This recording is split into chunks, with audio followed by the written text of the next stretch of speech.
Saya tak heran lah dengan statistik ni sebab Malaysia memang terkenal dengan top user lah. Tapi untuk dapat top developer tu yang susah. Multimedia, augmented reality. Pipe tukar tayar, tukar baiki enjin, tukar minyak enjin. Dia menggunakan konten dalam TikTok. Sepatah dua, sepatah dua. Polisas Educast, Polisas Educast. Dari studio ke hati pendengar. Assalamualaikum. Kita berada di Sepatah 2 Educast Polisas, yang mana topik kita pada hari ini adalah literasi digital menyemarakkan pembelajaran di Politeknik dan Kolej Komuniti. Alhamdulillah kita beruntunglah pada hari ini sebab kita mempunyai 2 panel sebenarnya yang sangat dekat dengan topik ini, dekat berkaitan dengan literasi digital dan juga latihan lah. Iaitu saya perkenalkan panel kita yang pertama, iaitu Yang Mulia Tengku Besarudin Shah bin Tengku Yaakob yang merupakan pengarah kompetensi dan peningkatan kerjaya. So apa khabar Yang Mulia Tengku? Khabar baik, terima kasih. Daripada Putrajaya ke hari ini? Daripada Putrajaya, straight to Polisas. Alhamdulillah, terima kasih sangat sebab sanggup menerima jemputan kami. Nama kita dah lama sebenarnya plan untuk menjemput Yang Mulia Tengku lah. Tapi Alhamdulillah kita berjayalah dapat pada hari ini Yang Mulia Tengku untuk bersama-sama kami dalam Sepatah 2 Educast Polisas ni. Dan saya perkenalkan juga panel kita yang kedua iaitu Encik Sharman bin Samsudin merupakan Timbalan Pengarah Unit Kecemerlangan Bakat Bahagian Kompetensi dan Peningkatan Kerjaya. So apa khabar Cik Sharman? Alhamdulillah baik, Pak. Juga daripada Putrajaya hari Ya, ini? Pak. Alhamdulillah. Terima kasih banyak tengah sudi menerima jemputan kami. Dan topik ini mungkin topik yang agak berat bagi setengah orang dan mungkin agak ringan bagi setengahnya. Tapi bagi saya ni saya macam 50-50 sikit literasi digital. Rasa macam faham, mungkin ada setengah, mungkin ada yang saya salah faham lah. Mungkin pada hari ini, dalam podcast hari ini, kita dapat pencerahan lah tentang apa sebenarnya literasi digital ni dan macam mana tahap literasi digital di kalangan pensyarah polisisi khususnya. So untuk itu saya mohonlah Yang Mulia Tengku mungkin boleh menerangkan serba sikit apa yang sebenarnya literasi digital ni. Okey, terima kasih pemerintah. Celik digital adalah sekarang ini satu keperluan kepada semua tenaga pengajar di polisisi. Untuk memiliki kemahiran, bukan kita perlu kemahiran yang tinggi lah sebenarnya. Tapi sekurang-kurangnya kita celik. Kita tahu apa itu digital. Ini adalah kerana perkembangan teknologi PDP kita sekarang ni. Dulu secara konvensional, sekarang ni kita lebih kepada kolaboratif ataupun disebut sebagai Education 4.0, yang mana kita lebih kepada pelajar dan pensyarah ni sebagai pembimbing. So the input, the initiative, the effort mestilah daripada yang belajar tu. Bagaimana kita nak tentukan ataupun guide, membimbing pelajar supaya menggunakan teknologi digital untuk mendapatkan bahan-bahan pembelajaran. Bagaimana mendapatkan input, bagaimana mendapatkan knowledge, melalui kaedah apa. Sama ada menggunakan peranti mudah alih, menggunakan komputer, notebook dan sebagainya. Sebab maklumat sekarang ni berada di hujung jari. Kita tak payah pergi jauh, tak payah pergi kepada mana-mana tempat. Even fungsi perpustakaan sekarang ni sebagai gedung ilmu pun perlu ditukarlah kepada berbentuk digital. Sebab tu kita ada digital library. Okay, perpustakaan digital. Di mana akses kepada perpustakaan library itu bukan pada tempat tentu. Contoh kalau kita nak cari satu buku tu, buku ni ada di Polisas je, dalam library Polisas. Jadi kena datang Polisas. Tapi kalau digital library, you can be anywhere untuk akses buku tu daripada mana-mana tu. Okay. Jadi pengetahuan ataupun celik digital ni adalah tahu bagaimana menggunakan peranti digital. Dan dari masa ke semasa, by time to time, dia akan jadi mahir lah. Kalau kita mula tu slow, jadi kalau hari-hari guna kita jadi mahir. Contoh dia sekarang dalam e-business e-business dalam perniagaan secara elektronik, kita ada bagai-bagai platform yang mana kita tak payah pergi kedai. Kita boleh order online barang sampai depan rumah menggunakan teknologi digital. Begitu juga dengan pembayaran menggunakan e-wallet. Kalau dulu kita kena bawa cash, kena rompak tengah jalan habis tak boleh beli. Sekarang ni kita bawa jangan hilang handphone lah kan, sebab wallet kita dekat handphone. Jadi kita gunakan peranti digital Pers dalam tak apa kan? e-commerce. Pers tak bawa tak apa. Telefon tu wajib bawa. Macam saya tak bawa wallet sebab saya guna e-wallet. Jadi tak perlulah berbagai kelengkapan. Even pelbagai aplikasi sekarang ni, dia macam satu ledakan teknologi. Pada era ini selepas pada COVID, disebabkan oleh pada COVID tu, pengetahuan digital tu amat penting. Siapa yang buta digital masa tu akan ketinggalan. Sebab semuanya secara online. Okey, macam saya nak sentuh tadi, macam Yang Bertuanku ada sebut tadi, pensyarah ni sebagai guide kepada pelajar untuk menghasilkan pelajar yang berdaya saing lah nanti. Mestilah untuk menjadikan pelajar kita ni betul-betul mempunyai tahap yang tinggi dalam literasi digital ni, bermakna pensyarah tu mesti lebih lah daripada pelajar ni.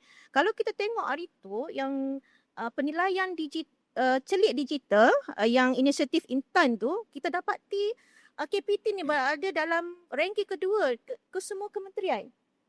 Kita Tercorot kan? tercorot. Jadi kalau ikutnya tak sepatutnya KPT tercorot.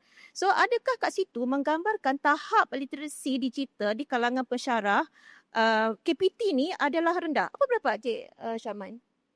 Pada pendapat saya, warga PPPT mempunyai tahap celik digital yang paling orang kata memuaskan dan ke atas lah. Saya tak bersetujulah mengatakan warga KPT dan juga warga PPPT tu kurang celik digital. Cuma bukan kurangnya. Mungkin ada masalah dalam survey tersebut. Mungkin kita boleh tambah baik di situlah. Tetapi daripada apa yang saya lihat, rakan-rakan saya di institusi dan juga di jabatan memang celik digital. Ya. Kalau mengikut the state of digital in Malaysia 2024, ini data 2024 lah. Kita punya pengguna internet 33.5 juta pengguna internet kat Malaysia ni, yang mana tahun lepas kita punya jumlah penduduk kita adalah 34.1 juta. Bermakna peratusan hampir 100% tu, 97% pengguna internet kat Malaysia ni lah.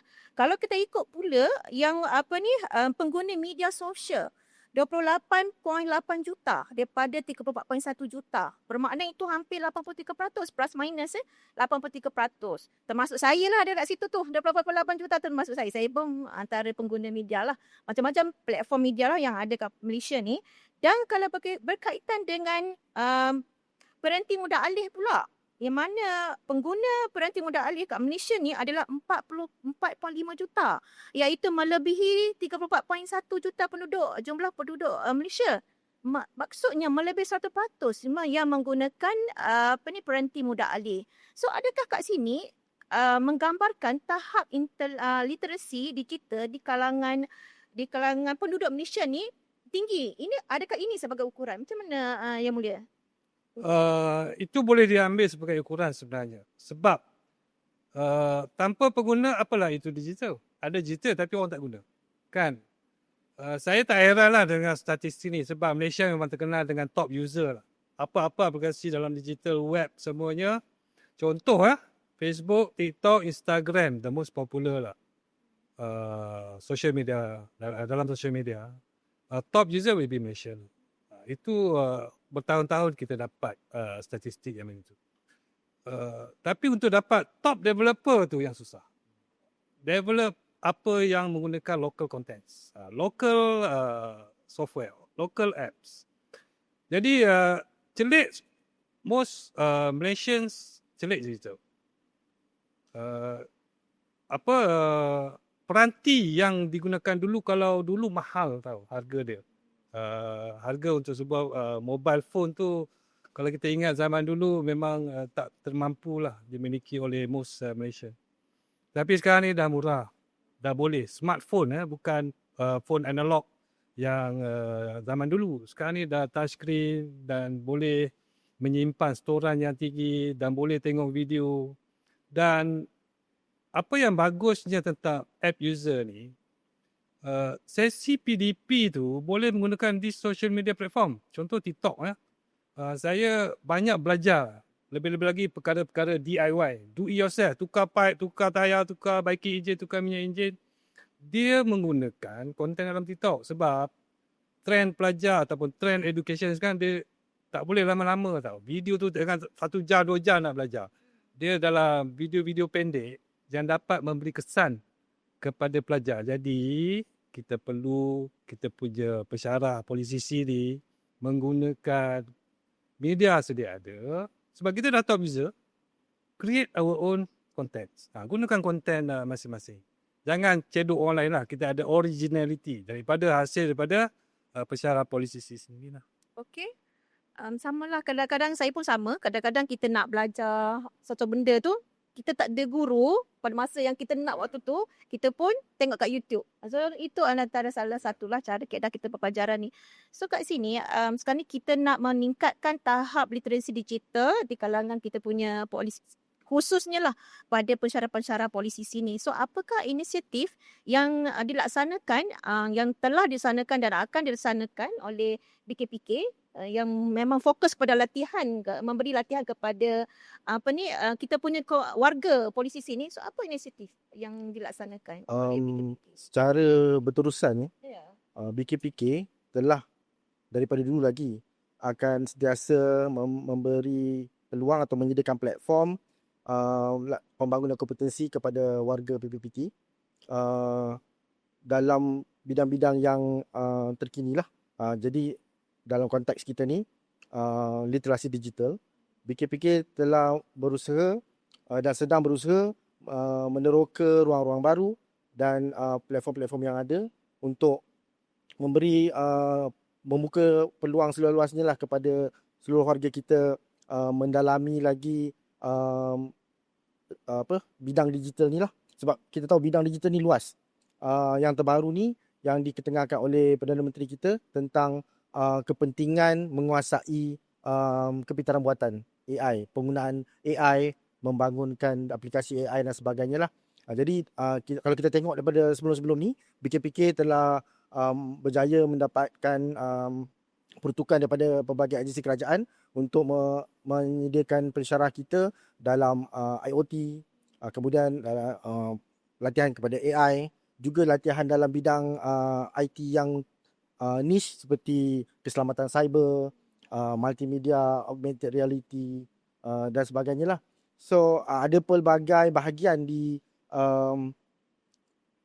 JPPKK yang bekerja secara whole of division lah kita panggil lah, bekerjasama untuk menyediakan ruang ini dan melatih sebanyak mungkin warga PPPT dalam AI dan juga bidang digital ni.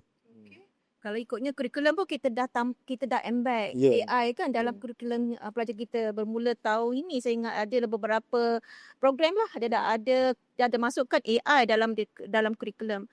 Okey, dan sebagai pengarah BKPK mungkin ada visi yang memang dah difokuskan untuk meningkatkan literasi, sebab kita kalau boleh kita tak nak sekadar pengguna digital saja. Kalau boleh kita nak kita punya pensyarah kita ni adalah merupakan pengguna ataupun pengguna mempunyai tahap literasi digital yang bijak, yang mempunyai bukan sekadar setakat mengguna media sosial ataupun sekadar untuk hantar mesej, tapi kita nak jadi pengguna yang bijak. Apa pendapat? Pendapat saya sebagai educator lah. Saya tak nak kata saya ni pengarah apa. Sebab an educator is always an educator. Whatever position he held, dia adalah pendidik. Ya. Saya bermula sebagai pensyarah dan saya akan berakhir dengan pensyarah. Jadi sebagai keperluan masa depan lah, ya, saya harap celik digital di kalangan pensyarah-pensyarah polisi ini adalah 100%. No more 99%. Bukan 99.9. Sebab sekarang ni celik digital kita macam tadi disebut dua tercorot. Disebabkan oleh volume lah. Kita ada lebih kurang 11,500 kaki tangan di bawah JPPKK. Dan dari segi campur dengan KPT tu sikit je lah. Kita yang penyumbang terbesar staff. Jadi kalau dah 400 orang tak celik digital dan contribute kepada percentage. So saya memang berharap semua pensyarah politisi sebab perjuangan dalam pembelajaran digital ni dah hampir 20 tahun lah di politisi sebenarnya. Bermula daripada tahun 2002 lagi, kita explore multimedia in education masa tu. Itu kalau kita tengok bermula dari peringkat sekolah smart school. Sebab kita dalam KPM masa tu, kita dalam smart school. Kemudian kita bergerak terus sehingga ke hari ini. Lebih 20 tahun. Dan masih lagi tak celik digital. Jadi itu sesuatu yang kita rasa kecewa lah. Sebab keperluan untuk lulus celik digital pun bukannya tinggi sangat. Just a basic understanding of digital kan. Jadi harapan saya supaya semua pensyarah mampu menjadi content creator. Sebab dalam gig ekonomi, kewujudan TikTok, Instagram, Facebook adalah monetary. YouTube lagi saya lupa. Monetize, iaitu menghasilkan pendapatan menggunakan konten yang dihasilkan sendiri. Banyak yang mencari pendapatan secara gig ekonomi. Jadi kita sebagai pendidik tak payah kira lah monetize tu, duit tu tak penting. Yang penting ilmu disampaikan. Saya sedih ada satu cerita. Seorang pakar matematik, dia memang bagus mengajar dan semua student dia dapat A dalam SPM. Tetapi sayangnya bila dia meninggal, dia tak meninggalkan konten dia tu. Konten pengajaran, PDP dia tu. Habis dekat situ saja dan tidak dapat dinikmati ataupun dipelajari oleh pelajar-pelajar selepas ketertaan beliau. Jadi saya harap kita ni, maknanya kalau kita ada konten tu, pahala tu sampai bila-bila lah kita ada. Dokumenkan dalam bentuk digital. Ya, dokumenkan dalam archive dalam bentuk digital di platform-platform yang sesuai. So, of course untuk mencapai matlamat ni banyak cabaran yang kita perlu yang dihadapi oleh PKP lah. So apakah cabaran yang kita nak kena hadap tu untuk memastikan benda ni tercapai lah, matlamat tercapai. Okay lah, seperti yang kita maklum daripada penjelasan Yang Mulia Tengku tadi, kita tercorot lah. Dari segi mungkin adalah daripada hati lah. Okay, kita perlu memotivasikan lagi lah. Mungkin tak cukup menarik lah pada warga semua untuk sama-sama mengembling ataupun berganding bahu sama-sama mendalami ilmu digital ni. Di pihak BKPK, kita sedang merangka mungkin dasar yang lebih inklusif dan komprehensif untuk ke arah bidang digital. Maksud saya tu mungkin dari segi penggunaan sistem maklumat staff kita akan tambah baik. Mungkin ada berbantu AI dan dalam masa yang sama kita galakkan pegawai-pegawai kita membentuk komuniti, membangun konten-konten dalam bidang mereka. Kita bentukkan repository pakar, mungkin bidang mechanical, apakah cara untuk menggunakan AI dan menggunakan teknologi digital untuk menambah baik kualiti pengajaran, menambah baik output mereka lah, iaitu pelajar dan sebagainya, graduan. Mungkin pelbagai bidang tu boleh bergerak sendiri secara organik sebagai satu komuniti pakar. Itu antara perkara yang kita sedang lihat lah, supaya bukan dia jabatan sahaja yang bergerak untuk mempromosi ataupun menggalakkan penggunaan ilmu digital ni.